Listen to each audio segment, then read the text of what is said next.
people who like to explore abandoned buildings. What was the biggest "fuck this, I'm out" moment you had while exploring? A group of us went into an old abandoned care home. We got in legally. It was pitch black, and I mean the type of darkness where you cannot see your hand in front of your face, even when you let your eyes adjust. Fortunately, we had a few light sources with us. After walking around and finding copious amounts of evidence that there was squatters staying there, not at the time of our arrival, thank God, we found ourselves standing in a room filled with graffiti, but not graffiti from a paint can. This was spelled in dried blood and excrement. The stench was horrendous. We got out of there so quick and have never been back since.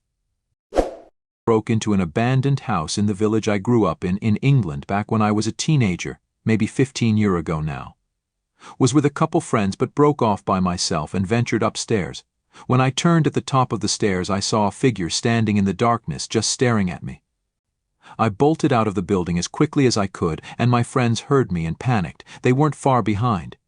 Went back there a couple of weeks later with a bigger group to prove my story, and to my embarrassment, it was a tall mirror at the top of the stairs. The figure I saw was me. Not my proudest moment. I used to walk around an abandoned building near a forest which was initially a child hospital in the 70s, a refugee housing in the 90s, and a language school for Chinese students till 2007. Since then it's abandoned. The students left quite suddenly, so I found diaries, certificates, and even food.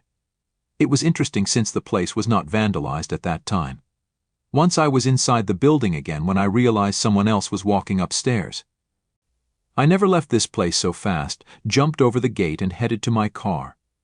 When I reached there, a police car stopped in front of the building, and the two officers jumped over the fence to enter the building. No idea what was there, but sometimes I wonder if I avoided more than just a report for trespassing. Found a bottle of some liquid in an abandoned drive-in theater building. Knocked it over and the concrete starting smoking, and we got nosebleeds instantly. Still no clue what it was, but we got the fuck out. Several years ago, a man was murdered in the city I was working in, and parts of his body were turning up at various locations. I think his hand and foot had been found and a week had passed. I'm an architectural designer, and I was surveying an abandoned chapel that was slated to be renovated into condos. It was apparent that homeless people had been squatting in the chapel, but I wasn't sure how recently they had been there.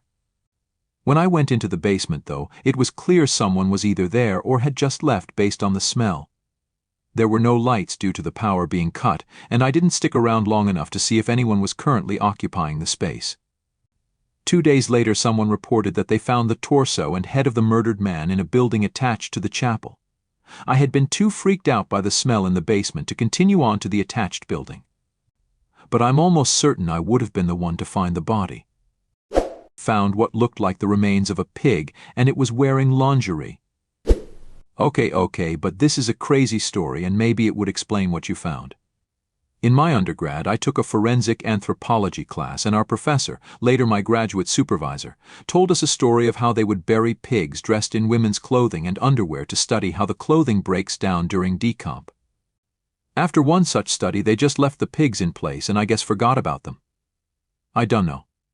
Anyways, the story goes that the location they used was just outside the city and was due to be developed into a shopping center.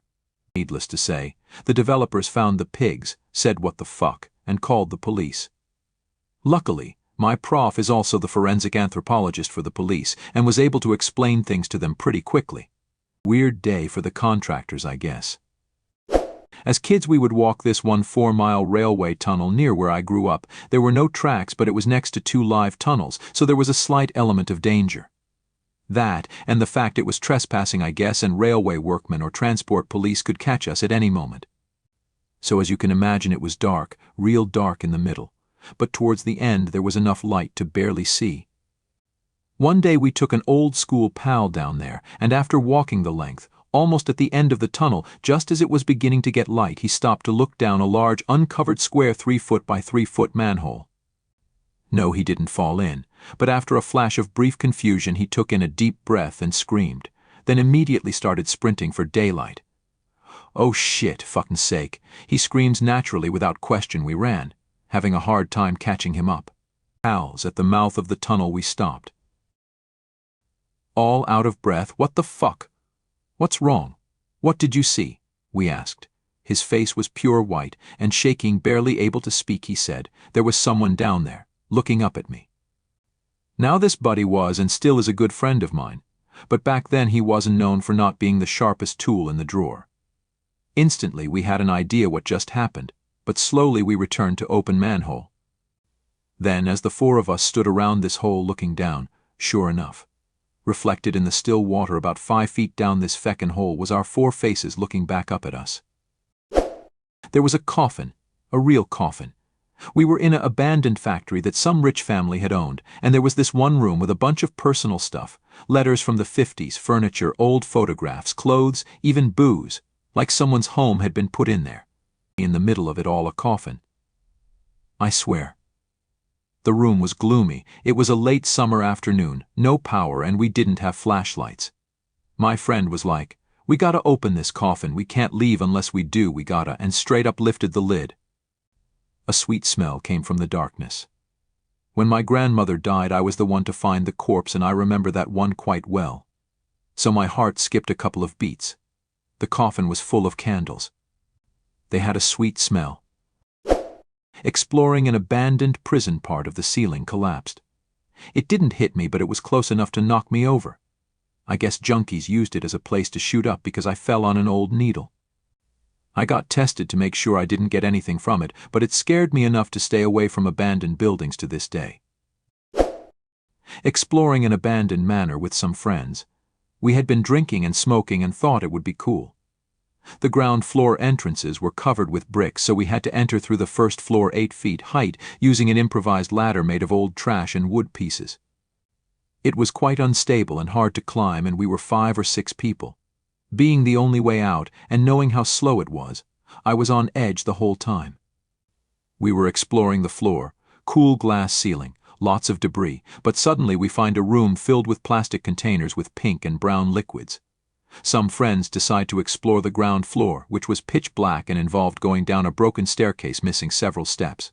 They heard someone coughing in the dark and feel several people moving in the darkness as their eyes get used to it. At this point I was hearing someone slowly walking in a room on the first floor, carefully stepping over the broken glass on the floor, to not make noise, which was really creepy. We got the fuck away, and on our way out we saw a roughed-up man with bloodshot eyes leaving a shack outside the house and staring at us. I still shiver when I remember his look. Probably just some junkies living there, but for overly high 15-year-olds it was scary as fuck. When I was in middle school, we went upstate in the summer. There was an abandoned house in the woods we explored. Top floor was pretty pristine, the beds were made, and drawers, closets shut with stuff neatly arranged inside. There were bats. The lower you went, the more disordered. The basement garage was in complete disarray. Books and random crap thrown around. Beer cans and used condoms. We went to the far end of the house where the wall partially collapsed, and that's when we saw the bear.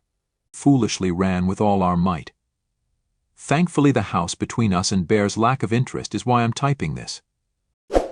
There's a big abandoned factory near the center of our city that teens regularly visit. My friend was telling me a story about how she and a group of friends were walking around the ground floor, almost pitch black in places, when they saw a lone chair in the middle of a big room. They started joking about how it looked like the type of place a kidnapper would tie a victim up, when in the distance they heard glass being smashed. They all took one look at each other, turned around and got the hell out of Dodge, scared it was someone trying to escape. I walked into an old abandoned cabin in my neighborhood. I saw movement around me, and when I shined my flashlight to the walls, there were thousands of cockroaches and spiders on the walls. I noped right out of there. I do urban exploring quite frequently, and nothing ever makes us leave instantly apart from dodgy floors or squatters. However, 5 years ago, me and a few friends explored a derelict farmhouse with outbuildings which had evidently been left for decades with the state it was in. After having a look around the place and finding nothing but empty buildings, we had a look inside what appeared to be an old stable. Inside was literally hundreds of empty tins of cat food, some nooses tied to a beam, and a fairly new pair of scissors with a brownish crust covering the blades. The smell was putrid. We ventured further into the building and noticed on the flood was a cat's tail and a few cat's paws which had been dismembered and left on the floor. We swiftly exited, and on our way out a pickup pulled up onto the side of the farm, bearing in mind it was surrounded by woods and fields with no track leading to it, with 3 men stood in the bed. Needless to say, we got out of there as quick as we could and haven't seen or heard anything about it. The farm went on the market and sold earlier this year, so it would be interesting to see who previously owned it. I've been many places in the tri-state area and have experienced floors that are decaying. Once almost fell, thankfully was a very small drop, needles, animal corpses, etc. One time at a prison in New Jersey I saw a cell that was decked out with a decorated dollhouse, and you could tell someone was staying there. The creepiest experience I ever had was about 6 years ago.